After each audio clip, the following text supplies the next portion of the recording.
Et tout de suite, la semaine politique en France.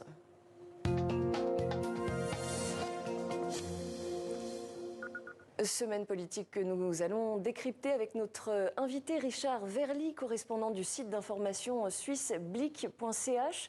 Bonjour monsieur. Bonsoir. Merci beaucoup d'être avec nous ce soir. Alors, un des premiers sujets qui occupe aujourd'hui la place médiatique, c'est évidemment cette manifestation qui a dégénéré hier, manifestation un peu partout en France, mais notamment à Paris, avec cet assaut de manifestants contre une voiture de police. Je précise que c'était une manifestation effectivement contre les violences policières.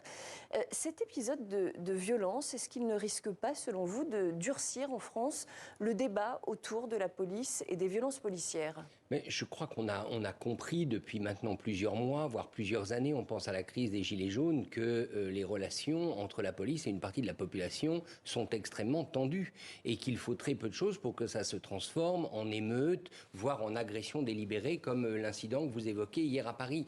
Donc malheureusement, ce qu'on constate, c'est que les différentes affirmations du ministre de l'Intérieur, les politiques mises en place, eh bien ça ne permet pas de réconcilier les policiers avec cette partie des manifestants. Il y a véritablement une rébellion anti-police en France, très très présente dans certains milieux. Et moi, ce qui me préoccupe plus, je ne crois pas que ça va avoir une incidence énorme, mais c'est qu'à tout moment, les policiers peuvent se retrouver dans ce type de situation. Et ça explique largement leur attitude. Ça peut aussi expliquer la manière dont ils se comportent. Donc on a là une espèce de cercle vicieux, d'engrenage où on ne se parle plus, on se tape dessus. Mais justement, cette rébellion anti-police que vous évoquez, est-ce qu'elle n'est pas aussi, d'une certaine manière, instrumentalisée par certains partis politiques ? On rappelle qu'il y avait des représentants de partis politiques dans les cortèges, notamment de la France Insoumise. Oui, la difficulté, c'est qu'il y a aussi des vraies affaires. Il y a des affaires qui ont été réglées par la justice, mais qui ne sont toujours pas acceptées comme telles par les familles. On pense à l'affaire Traoré. Donc, encore une fois, les gendarmes ont finalement été relaxés, les poursuites ont été abandonnées, mais par contre, la famille ne l'accepte toujours pas. Il y a eu d'autres affaires qui, cette fois, impliquent des policiers. Vous savez, l'histoire de Marseille, où les policiers ont été mis en garde à vue et leurs collègues ont été extrêmement en colère à cause de ça.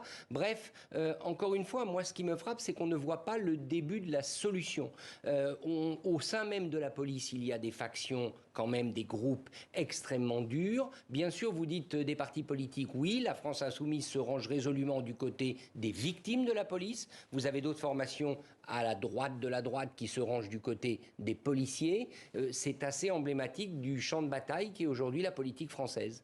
Et justement, dans ces manifestations, on voit aussi qu'il y a toutes sortes de pancartes qui véhiculent des messages anti-police. C'est pas problématique justement de voir des élus de la République défiler au même titre que ces manifestants qui, à tort ou à raison, parfois véhiculent des messages quand même assez violents à l'égard de la police? Oui, c'est problématique au sens où les élus de la nation devraient normalement protéger les institutions et la police fait partie des institutions.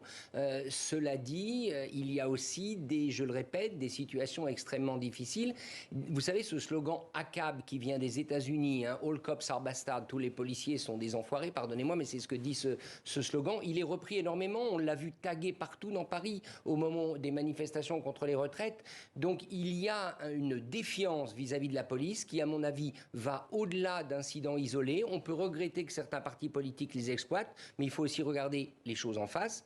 La police française doit mener une opération pour reconquérir non pas seulement des quartiers, comme on l'a souvent dit, mais pour reconquérir une partie de l'opinion. Et probablement, effectivement, le cœur des Français. Alors, autre événement qui fera l'actualité cette semaine, c'est bien sûr la rentrée à l'Assemblée, un coup d'envoi demain de la session extraordinaire. Autrement dit, les députés vont reprendre leurs travaux législatifs. Quels sont les gros dossiers qui vont être étudiés cette semaine par les députés ? Alors, on va tout de suite rentrer dans le vif du sujet du débat budgétaire. C'est d'ailleurs en partie là-dessus qu'Emmanuel Macron va intervenir ce soir à la télévision autour de la thématique du pouvoir d'achat, de l'inflation. Il y a eu cet épisode franchement difficile à comprendre. Vous savez, le gouvernement a demandé aux distributeurs de vente du carburant à prix cassé. Personne n'a tout à fait compris. Ça ne va pas être possible. Donc, on voit bien que le gouvernement se débat dans une équation extrêmement difficile. Disons les choses comme elles sont. Il n'y a plus d'argent dans les caisses. Beaucoup d'argent continue d'être dépensé, d'être mis sur le tapis pour différents programmes.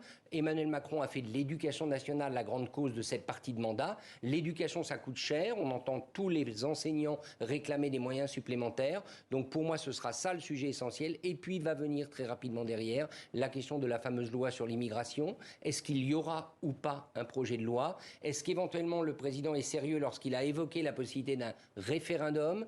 Donc voilà les deux sujets, à mon avis, essentiels des prochaines semaines. Et du coup, l'intervention ce soir d'Emmanuel Macron, alors on se doute bien qu'il va faire peut-être le bilan de la visite du roi Charles III, le bilan de la visite aussi du pape François, peut-être de la Coupe du Monde de rugby.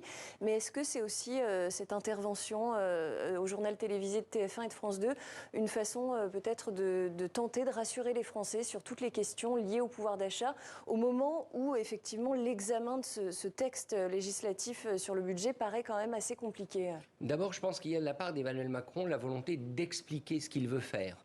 Il est encore au début de son deuxième mandat, puisqu'il va entamer maintenant bientôt il a entamé sa deuxième année de présidence, et il doit imprimer un cap. Le cap, on l'a compris, c'est la jeunesse, c'est l'éducation, c'est au fond l'avenir du pays. Donc il doit dire aux Français, de manière assez précise, quelles vont être les prochaines étapes. Ensuite, vous parliez de ces deux visites réussies, la Coupe du Monde de rugby, pour l'instant réussi également. Là, il y aura sûrement le message réconfort, c'est-à-dire de dire aux Français, voyez, on est capable de réunir des dizaines de milliers de personnes dans un stade lors d'une messe sans aucun incident, on est capable d'avoir la Coupe du Monde de rugby et ça se déroule bien. Bref, je crois qu'il va chercher au fond à redonner confiance à la population. Et puis troisième volet, et là ça va être compliqué, ça va être le volet de l'immigration et globalement le volet social. Comment on fait pour recoller les morceaux d'une société fracturée et d'une société qui est, on l'a dit à propos de la police, tiraillée entre les extrêmes, entre une extrême droite et une extrême gauche qui toutes les deux, avouons-le, ont assez intérêt à une situation chaotique. Alors justement, vous parlez du dossier migratoire. Cette actualité migratoire, elle tombe à pic puisque à l'automne, le gouvernement doit présenter son projet de loi sur l'immigration. Est-ce qu'on sait déjà ce que contient? Quelles seront les grandes lignes de ce projet de loi? D'abord, on n'a pas la complète confirmation que le projet de loi va être présenté. On en parle, Gérald Darmanin, le ministre de l'Intérieur, est porteur de ce projet, mais je l'ai dit, Emmanuel Macron a laissé entendre que peut-être un référendum pourrait être possible. Il l'a fait lors de sa rencontre avec les partis politiques. Ce qu'on sait, au fond, c'est qu'il va y avoir une décision à prendre sur un sujet absolument symbolique, c'est la régularisation des personnes déjà employées, donc des migrants qui aujourd'hui sont clandestins, qui n'ont pas le droit de résider en France, mais qui peuvent faire état d'un travail, d'un emploi, dans ce qu'on appelle les secteurs sous tension. Est-ce que le gouvernement va franchir le pas de la régularisation? Ça va le mettre immédiatement dans le viseur de toutes les forces de droite et d'extrême droite qui ne veulent pas en entendre parler? Ou est-ce qu'il va abandonner ce pan de ce projet de loi et ne garder que le volet répressif, c'est-à-dire reconduite à la frontière? Je rappelle que l'idée, en tout cas c'est tel qu'il a été vendu ce projet, c'était l'idée du donnant-donnant.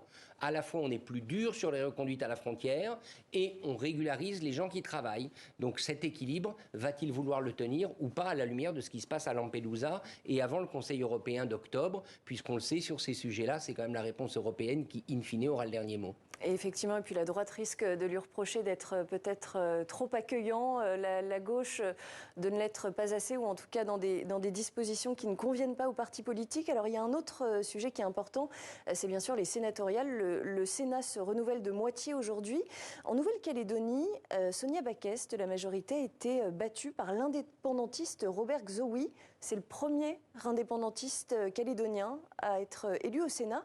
Quelle leçon est-ce qu'il faut tirer d'un tel vote? Écoutez, je crois que la leçon, elle vient de Nouvelle-Calédonie. Elle est venue de Polynésie récemment avec un gouvernement régional indépendantiste. C'est qu'aujourd'hui, c'est sans doute aussi lié à la démographie, la jeunesse, elle veut un autre statut pour ces territoires et on ne peut plus maintenir le statu quo. Donc que des élus ouvertement indépendantistes accèdent à des fonctions comme la fonction de sénateur. Je rappelle que les sénateurs, ils sont élus de manière indirecte par les élus locaux et par un certain nombre de grands électeurs. Ça ne me surprend pas. Et quelque part, je dirais, c'est même plutôt une bonne nouvelle. Parce que de toute manière, la décision va se prendre à Paris. La décision sur l'avenir des relations entre la métropole et ses territoires. Et que ces mouvements politiques aient un pied dans la capitale française, qu'ils puissent défendre le dossier de leur territoire ici, ça me paraît plutôt une bonne chose.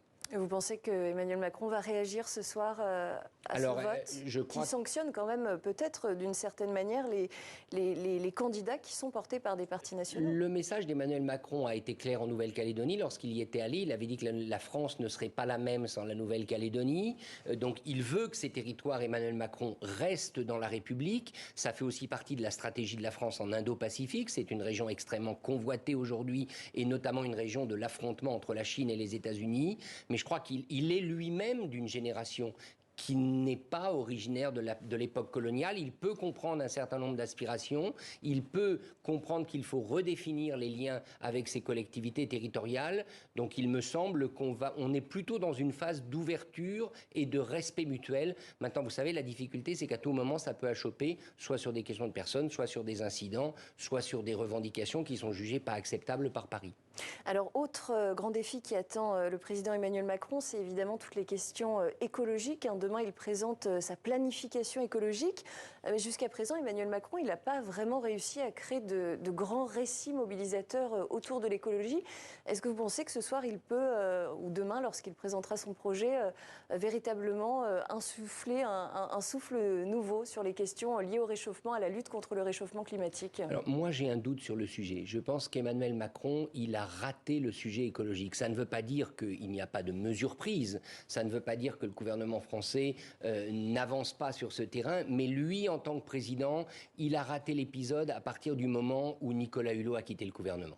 C'est-à-dire qu'au fond, rappelez-vous, le premier mandat, Nicolas Hulot, c'était la tête d'affiche. On mettait l'écologie sur le devant de la scène. On avait quelqu'un qui était capable de mobiliser. Ça s'est mal terminé. Pourquoi ? Nicolas Hulot l'a dit parce qu'il trouvait que ce président accordait encore trop de place à des lobbies pas très écologiques. Maintenant, après la guerre en Ukraine, on est à fond sur le nucléaire. C'est le discours d'Emmanuel Macron. On sait que le nucléaire, c'est un sujet qui divise au sein des écologistes. Et puis, il y a quand même, disons-le, le refrain sur la réindustrialisation du pays, qui est une bonne nouvelle pour l'économie française, mais on ne peut pas reconstruire des usines et garder les mêmes objectifs écologiques. Donc, moi, je le perçois plutôt comme un président de la productivité économique. Il veut remettre la France sur les rails de l'industrie, de l'innovation. Et j'ai l'impression que, même s'il en parle beaucoup, l'écologie n'est pas complètement au centre de ses préoccupations.